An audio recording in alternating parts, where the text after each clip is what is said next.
আপনি চোখ দিলে বন্ধ হয়ে যাবেন, আপনার মারা যাবেন, দেখবেন আপনার সামনে ভিডিও ক্যামেরার মতো ফেরেশতারা জান্নাত এরকম ভিডিও ক্যামেরা দেখাবে, আবশিরু ফিল জান্নাহ, ও আল্লাহর বান্দা তোমার ফ্যামিলি যখন কবরে রাখবে 40 কদম যাওয়ার সঙ্গে সঙ্গে তোমাকে জান্নাতের বিছানা বিছিয়ে দাও।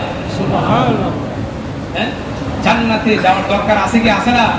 প্রত্যেকটি কাজকে আল্লাহ তার রাসূলের অনুযায়ী করতে হবে। ও ভাই, এই যে নতুন মসজিদ আপনাদের পাশে যে মসজিদ হয়েছে, এই মসজিদের উন্নয়ন করার দরকার আছে কি আছে না?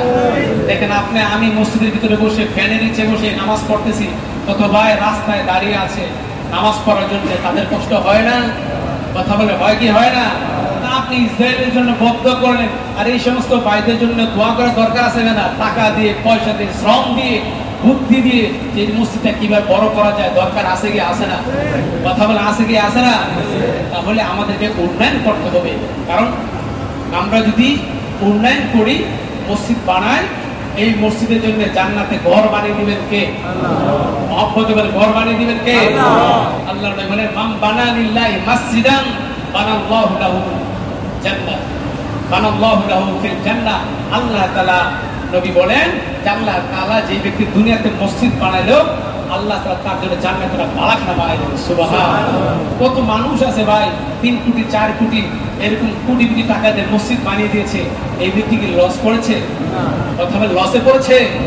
আপনি আমি মনে করতেছি এতগুলো টাকা যদি সেলিব্রেটি দিয়ে দিতাম, আরামে আরামে খাইতো, হ্যাঁ, চলাফেরা করতো, কিন্তু না, আপনি আমি দেখতেছি ক্ষয়ক্ষতি হয়েছে, মানে টাকা দিয়েছি কিন্তু না, এই ব্যক্তি কবরে বসে বসে সওয়াব পাচ্ছে। সুবহানাল্লাহ বলে।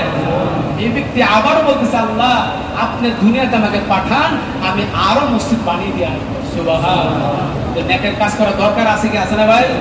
এই মসজিদে আগামীকাল শনিবার এশারের পরে আমাদের এই মসজিদে মসজিদ কিভাবে উন্নয়ন করা যায়, ভেঙে সুন্দর করে বানানো যায়, সেই সম্পর্কে আলোচনা সভা আছে। আমরা নিজেরা টাকা দিয়ে, বুদ্ধি দিয়ে, শ্রম দিয়ে আমরা থাকবো তো মসজিদের পাশে ইনশাআল্লাহ ভাই? কথা বলে থাকবো তো? যদি থাকি, হাসরের মাঠে আপনার এই মসজিদ সাক্ষী দিবে যে বলবে, আল্লাহ আমি এই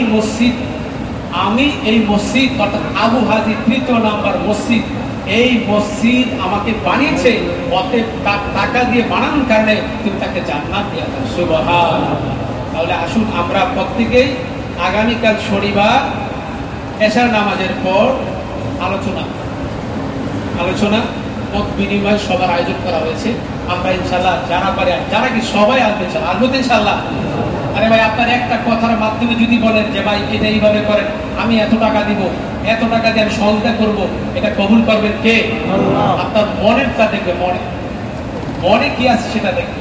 অতএব আল্লাহ তাআলা আমাদের সকলে কবুল করে। আমিন পড়ে।